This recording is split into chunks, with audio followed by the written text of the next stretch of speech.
পশ্চিমবঙ্গে এসেছিলেন মেসি।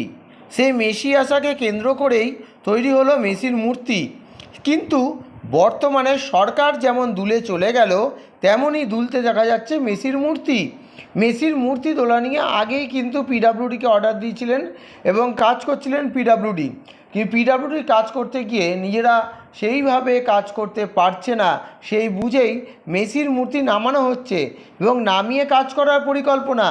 মেসির মূর্তি তৈরি করতে গিয়ে কত টাকা কাটমানি খেয়েছিলেন বর্তমান সরকার পক্ষ থেকে, তেমনই অভিযোগ তোলা হচ্ছে তৎকালীন সেই সময়কার বিধায়ক সুজিত বোসের দিকে। এই কাণ্ড নিয়ে, এই মেসি কাণ্ড নিয়ে জল কিন্তু আরও গড়াচ্ছে। তো এখন মেসির মূর্তি নামানো হচ্ছে, ক্রেন দিয়ে নামানো হচ্ছে মেসির মূর্তি।